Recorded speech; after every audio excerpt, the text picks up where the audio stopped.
শুধু শুধু বাচ্চার মা খেলে হবে, বাচ্চার বাবাকেও খেতে দাও। দুজনে খাওয়াই দাও। কে সন্তানের বাবা? এই সন্তানের বাবা অন্য কেউ।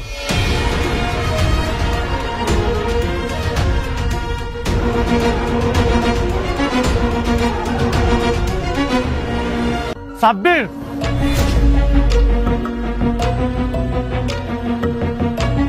আমাদের ফ্যামিলি ম্যাটারে কথা বলার তুই কে? অনেক ছাড়ো।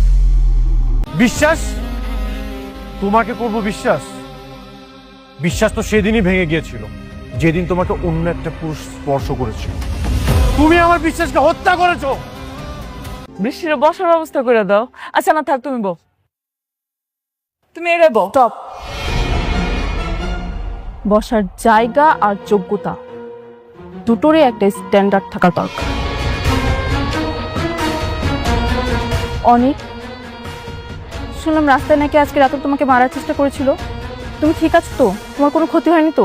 হ্যাঁ, আমি ঠিক আছি। সঠিক সময়ে যদি সাব্বির না আসতো তাহলে কিছু একটা হয়ে যেতে পারতো। এভরিথিং। চেষ্টা করবো, তবে জমিটা ছেড়ে দিতে হবে। হোয়াট? কিচ্ছু করার নেই।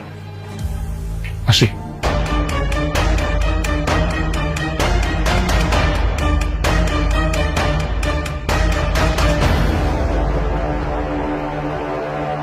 ভালোবাসা প্রেমিক পুরুষ চলবে না। আর আমার মুখে মুখে তর্ক করো, বেশি কথা বললে না। এই যে তোমার অনেক ভাই আর গুলিটা তোমার মাথায় আর তোমার বাবার মাথায় দিয়ে দেবো। বাবা, আমাদের ভুলে গেছে, ও ছোট মানুষ তো বুঝতে পারেনি আমাদের রাস্তায় নামার জন্য। শোনো না, আমি তোমার চাচি আর ও মিলে তো এই বাড়ির সব কাজ করি, আর দাদাতে সবগুলো করবো, তবুও আমাদেরকে রাস্তায় নামাই দিও না প্লিজ। না না না না, এই বাসায় আর আপনাদের কোনো জায়গা নেই। আপনার বাসায় একদম রাস্তায়। আপনার রাস্তায় চলে যাবেন আর আজকের মধ্যেই বাসা থেকে বের হয়ে যাবেন। আসসালামু আলাইকুম বন্ধুরা, আশা করি আপনারা সবাই যে যেখানে আছেন আল্লাহর অশেষ রহমতে অনেক অনেক ভালো আছেন এবং সুস্থ আছেন। আজকের ভিডিওর একদম শুরুতেই আপনাদের সবাইকে আমাদের পুরো টিমের পক্ষ থেকে জানাই এক বুক ভালোবাসা, কৃতজ্ঞতা এবং অনেক অনেক অভিনন্দন। কারণ আপনাদের সবার এই অকৃত্রিম ভালোবাসা, দিনরাত সাপোর্ট আর অনুপ্রেরণার কারণে আজ আমাদের চ্যানেল 1 লক্ষ অর্থাৎ 100K সাবস্ক্রাইবারের এক বিশাল মাইল ফলক ছুঁয়ে ফেলেছে। এই রাজকীয় অর্জনের আনন্দ শুধু আমাদের চার দেয়ালের মাঝে সীমাবদ্ধ নয়, এই আনন্দের সমান অংশীদার কিন্তু আপনারা প্রত্যেকে। আপনারা যেভাবে আমাদের প্রতিটি ভিডিওর নিচে কমেন্ট করে লাইক দিয়ে আমাদের উৎসাহ বাড়িয়েছেন, তারই ফল আজ আমাদের এই সিলভার প্লে বাটন পাওয়ার পথ সুগম হওয়া। আচ্ছা, আপনারা আমাদের এই 1 লক্ষ সাবস্ক্রাইবারের আনন্দের মহা খুশির দিনে আমাদের এই ভিডিওটি পৃথিবীর ঠিক কোন প্রান্ত থেকে উপভোগ করছেন? আমাদের যে সমস্ত রেমিটান্স যোদ্ধা প্রবাসী ভাইয়েরা দিনরাত কষ্ট করে কাতার, ওমান, দুবাই, সৌদি আরব বা মালয়েশিয়া থেকে দেখছেন, নাকি দেশের ভেতরের অন্য কোনো প্রান্ত থেকে দেখছেন, সবাই এখনই নিচে কমেন্ট বক্সে নিজেদের হাজিরা দিয়ে দিন। আর হ্যাঁ, এই 1 লক্ষ সাবস্ক্রাইবার পূর্ণ হওয়া এবং আমাদের এই বিশেষ দিনটি স্মরণীয় করে রাখতে আপনাদের জন্য আমাদের পক্ষ থেকে একটি ছোট্ট কিন্তু দারুণ সারপ্রাইজ রয়েছে। আমরা আপনাদের এই মূল্যবান কমেন্টগুলোর উপর ভিত্তি করে আমাদের নিয়মিত দর্শকদের মধ্য থেকে লটারির মাধ্যমে কয়েকজনকে বিশেষভাবে পুরস্কৃত করব। তাই আর একটা সেকেন্ডও অপচয় না করে এখনই নিজের নাম, দেশের নাম অথবা নিজের জেলার নাম নিচে কমেন্ট বক্সে লিখে লক করে ফেলুন। বন্ধুরা, গরিব ঘরে রাজপুত্র নাটকের 34তম পর্বে আমরা যে চরম নাটকীয়তা, উত্তেজনা আর চোখের জল দেখলাম তা যেন দর্শক হিসাবে আমাদের বুকটা কাঁপিয়ে দিয়েছে। একদিকে অনেক যখন মেঘলার 7 মাসের সাধের অনুষ্ঠানে এসে শত শত মানুষের সামনে ডিএনএ টেস্টের রিপোর্টের বাহানা তুলে দিয়ে মেঘলার সন্তানের পিতৃত্ব অস্বীকার করল, ঠিক তখনই মেঘলার সাজানো সংসার আর জীবনের সব স্বপ্ন এক নিমেষে চূর্ণবিচূর্ণ হয়ে গেল। অনেক সবার সামনে স্পষ্ট জানিয়ে দিল যে সে কোনোভাবেই এই সন্তানের বাবা নয় এবং মেঘলা অন্য কোনো পুরুষের পাপের বোঝা তার উপর চাপাতে চাইছে। অনেকের এমন নির্মম, নিষ্ঠুর আচরণ আর বৃষ্টিকে নিয়ে হাত ধরে টান টান অহংকারে চলে যাওয়ার পর মেঘলা কান্নায় ভেঙে পড়ে নিজেকে বারবার নির্দোষ, পবিত্র দাবি করতে থাকে। কিন্তু নিয়তির নিষ্ঠুর পরিশ্বাস ঠিক তখনই আঘাত হানে। নাটকের একেবারে শেষ দৃশ্যে আমরা দেখলাম প্রচণ্ড মানসিক ট্রমা আর বুক ফাটানো যন্ত্রণায় মেঘলা পেটে হাত দিয়ে মাটিতে লুটিয়ে পড়ে এবং রক্তাক্ত অবস্থায় ছটফট করতে করতে জ্ঞান হারিয়ে ফেলে। এই চরম ও ভয়ঙ্কর খাদের কিনারায় দাঁড়িয়ে এর পরবর্তী পর্ব অর্থাৎ ৩৫তম পর্বে ঠিক কি অবিশ্বাস্য টুইস্ট এবং ধামাকা মোড় আসতে চলেছে, পুরো কাহিনীর একেবারে ভেতর থেকে বের করে আনা আগামী পর্বের এক বিশাল বিস্তারিত এবং হাড় কাঁপানো কাল্পনিক স্ক্রিপ্ট আজ আপনাদের সামনে তুলে ধরছি। ভিডিওর একদম শুরুর দৃশ্যেই আমরা দেখতে পাব সেই গা শিউড়ে ওঠা মুহূর্ত যেখানে মেঘলাকে রক্তাক্ত আর আশঙ্কাজনক অবস্থায় ছটফট করতে দেখে তার বৃদ্ধ বাবা মা পুরো দিশেহারা হয়ে পড়েছে। মেঘলার মা চিৎকার করে কেঁদে কেঁদে পাড়া প্রতিবেশীদের ডাকবে আর মেঘলার বাবা কাঁপতে থাকা হাতে অ্যাম্বুলেন্সে ফোন করার চেষ্টা করবে, কিন্তু যন্ত্রণায় তার হাত থেকে ফোনটা বারবার পড়ে যাবে। প্রতিবেশীরা ছুটে এসে মেঘলাকে ধরাধরি করে একটা গাড়িতে তুলবে। পুরো রাস্তা জুড়ে মেঘলার মা আল্লাহর দরবারে হাত তুলে শুধু কাঁদতে থাকবে আর বলতে থাকবে, আমার মেয়েটা কোনো পাপ করেনি আল্লাহ, তুমি ওর কোল খালি করো না, আমার মেয়েটাকে বাঁচাও। হাসপাতালে পৌঁছানোর পর ডাক্তাররা মেঘলার অবস্থা দেখে অত্যন্ত গুরুতর বলে ঘোষণা করবে এবং তাকে সরাসরি রেড অ্যালার্ট দিয়ে ইমার্জেন্সি অর্থাৎ অপারেশন থিয়েটারে নিয়ে যাবে। ওটির বাইরে করিডরে মেঘলার বাবা দেওয়ালে মাথা কুটে কাঁপতে থাকবে। দীর্ঘ কয়েক ঘন্টা টান টান উত্তেজনার পর ডাক্তাররা ওটি থেকে অত্যন্ত গম্ভীর আর মলিন মুখে বের হয়ে আসবে। ডাক্তার মেঘলার বাবাকে বলবে যে প্রচণ্ড মানসিক আঘাত এবং অভ্যন্তরীণ রক্তক্ষরণের কারণে তারা মেঘলার গর্ভের সন্তানকে কোনোভাবেই বাঁচাতে পারেনি। শুধু তাই নয়, মেঘলার নিজের অবস্থাও অত্যন্ত আশঙ্কাজনক। সে গভীর কোমায় চলে গেছে এবং আগামী ৪৮ ঘণ্টা পার না হলে কিছুই বলা যাচ্ছে না। এই মর্মান্তিক ও হৃদয় বিদারক খবর শুনে মেঘলার বাবা মা হাসপাতালের মেঝেতে আছাড় খেয়ে পড়বে।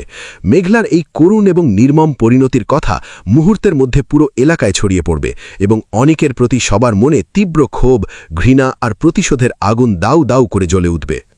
এদিকে অনিক আর বৃষ্টি যখন নিজেদের গাড়িতে করে ফিরে যাচ্ছে তখন তাদের মধ্যে এক চরম নোংরা আত্মতৃপ্তি দেখা যাবে।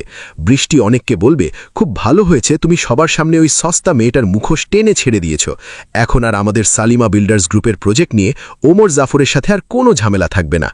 অনিকও অহংকারের হাসি হেসে বলবে, মেঘলা ভেবেছিল আমাকে বাচ্চার দোহাই দিয়ে আটকে রাখবে, কিন্তু সে জানে না অনেক চৌধুরী তার স্বার্থের জন্য কত দূর যেতে পারে।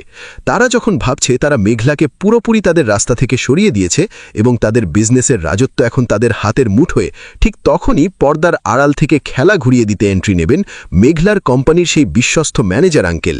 ম্যানেজার আঙ্কেল যখন হাসপাতালে মেঘলার এই অবস্থা এবং তার সন্তান হারানোর খবর জানতে পারবেন তখন তার চোখ দিয়ে আগুনের ফুলকি বের হতে থাকবে।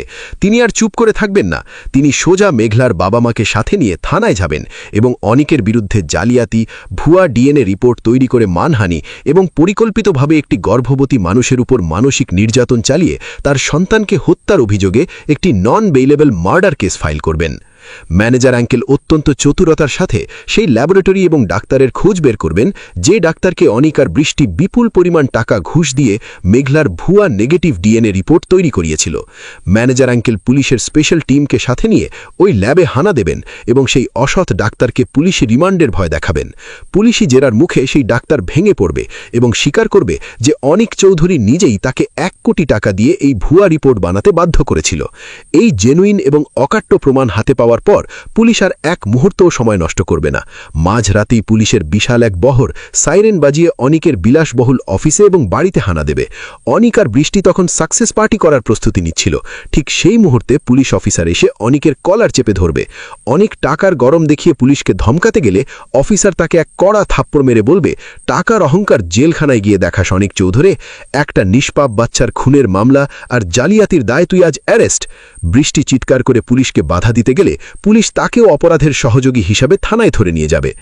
এদিকে নাটকের আরেক বড় ভিলেন সেই চরম বেঈমান আর বিশ্বাসঘাতক রাতুল, যে নিজেকে এখন পুরো শহরের ডন ভাবছে, তার পাপের ঘোড়াও এবার একদম কানায় কানায় পূর্ণ হয়ে গেছে। রাতুল অনিকের চাচা চাচি আর বোনকে বাড়ি থেকে ঘাড় ধাক্কা দিয়ে বের করে দিয়ে পুরো ডুপ্লেক্স বাড়ি নিজের নামে লিখে নেওয়ার জন্য যখন উকিল নিয়ে হুল্লোড় করছে, ঠিক তখনই সেখানে ঝড় তুলতে হাজির হবে সাব্বির এবং ওমর জাফর। সাব্বির এতদিন ধরে চুপচাপ রাতুলের সব অবৈধ নথিপত্র, জাল দলিল এবং পেছনের কালোবাজারির সমস্ত প্রমাণ জোগাড় করছিল। সাব্বির অত্যন্ত রাগী লুকে রাতুলের কলার চেপে ধরে বলবে, কিরে বেঈমান, ভেবেছিলি অনিকের টাকা আর ক্ষমতা দিয়ে তুই আজীবন পার পেয়ে যাবি? সাব্বির পুলিশ ফোর্সকে ভেতরে ডাকবে এবং রাতুলের চোখের সামনেই তার সব জাল দলিলের ফাইল তুলে ধরবে। পুলিশ রাতুলকে হাতকড়ি পরাবে। রাতুল তখন অনিকের চাচা চাচির পায়ে ধরে ক্ষমা চাইবে, কিন্তু চাচা তাকে লাথি মেরে বলবে, তোর মতো সাপকে দুধ কলা দিয়ে পুষেছিলাম, আজ তোর আসল জায়গা ওই জেলের অন্ধকার কুঠুরি। রাতুলকে যখন পুলিশ ভ্যানে তোলা হবে তখন পুরো বস্তির মানুষ তাকে জুতো আর পচা ডিম ছুঁড়ে মারবে, যা দেখে দর্শকরা এক চরম মানসিক শান্তি পাবেন। এরপর গল্পের মোড় ঘুরবে হাসপাতালের দিকে। যখন মেঘলা কোমায় মৃত্যুর সাথে পাঞ্জা লড়ছে তখন সাব্বির এবং ম্যানেজার আঙ্কেল মিলে দেশের সবচেয়ে বড় মেডিকেল বোর্ড গঠন করবে। সাব্বির মেঘলার বিছানার পাশে এসে দাঁড়াবে, তার চোখে থাকবে অনুশোচনা এবং মেঘলার প্রতি এক গভীর শ্রদ্ধা। সাব্বির মেঘলার অবচেতন মনের উদ্দেশ্যে বলবে, মেঘলা, তুমি হেরে যেতে পারো না, তোমাকে এই অনিক আর বৃষ্টির অহংকার ভাঙার জন্য বেঁচে ফিরতেই হবে। ঠিক তখনই অলৌকিকভাবে মেঘলার হাতের আঙুল নড়ে উঠবে এবং সে ধীরে ধীরে চোখ খুলবে। চোখ খুলেই যখন সে জানতে পারবে যে তার পেটের সন্তান আর এই পৃথিবীতে নেই, তখন মেঘলা পাথর হয়ে যাবে। তার চোখ দিয়ে আর জল পড়বে না, বরং সেই চোখের জল এখন প্রতিশোধের আগুনে রূপ নেবে। মেঘলা তার বাবা মায়ের হাত ধরে বলবে, আমি আর কাঁদব না মা, যে অনিক আমার সন্তানকে কেড়ে নিয়েছে আমি তাকে এমন শাস্তি দেব যা সে 7 জন্মেও ভুলবে না। মেঘলা হাসপাতাল থেকে ছাড়া পেয়েই তার বাবার কোম্পানির পুরো দায়িত্ব নিজের হাতে তুলে নেবে এবং আইনি লড়াইয়ে অনিক আর বৃষ্টিকে একেবারে দেউলিয়া করার ব্লুপ্রিন্ট সাজাবে। সবশেষে আমরা দেখতে পাব সেই চরম ক্লাইম্যাক্স দৃশ্য, যা দেখে দর্শকদের গায়ের লোম খাড়া হয়ে যাবে।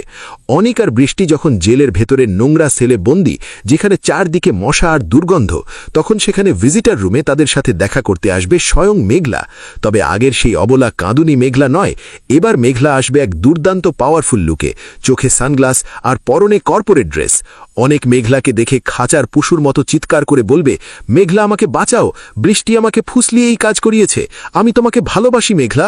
মেঘলা তার সানগ্লাসটা খুলে অনেকের চোখের দিকে তাকিয়ে এক কুৎসিত হাসি হাসবে এবং বলবে, কিরে অনেক চৌধুরী, তোর মনে আছে তুই বলেছিলি আমার এই বস্তির নোংরা পানি মুখে নিলে তোর বিষ মনে হবে? আজ এই জেলের নোংরা থালার ভাত আর কুয়োর পানি খেয়ে তোকে জীবন পার করতে হবে। তোদের সালিমা বিল্ডার্স এখন দেউলিয়া, ওটার নতুন মালিক এখন আমি, মেঘলা ইসলাম। আর বৃষ্টি, তোর যে টাকার এত গরম ছিল না, তোর বাবা তোকে ত্যায্যপুত্র করেছে নিজের পিঠ বাঁচাতে। এখন তোরা দুজনে মিলেই জেলের ভেতরে বসে তোদের পাপের হিসাব কর। মেঘলা যখন রাজকীয় ভঙ্গিতে জেল থেকে বের হয়ে আসবে তখন পেছনের ব্যাকগ্রাউন্ডে বেজে উঠবে সেই চিরচেনা আবেগীয় পাওয়ারফুল টাইটেল ট্র্যাক। অনিক আর বৃষ্টি জেলের শিকের ভেতরে মাথা কুটে কাঁদতে থাকবে আর নিজেদের চুল ছিঁড়বে, কিন্তু তাদের দেখার মতো আর কেউ থাকবে না। বন্ধুরা, গরিব ঘরে রাজপুত্রের এই আগামী 35তম পর্বটি হতে চলেছে পুরো নাটকের ইতিহাসের সবচেয়ে দীর্ঘ, ধামাকা এবং জাস্টিস বা ন্যায়ের পর্ব।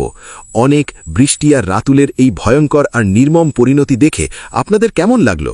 মেঘলা যেভাবে এক শক্ত নারী হয়ে ঘুরে দাঁড়ালো, তা কি অন্যায়ের বিরুদ্ধে একদম সঠিক জবাব ছিল না?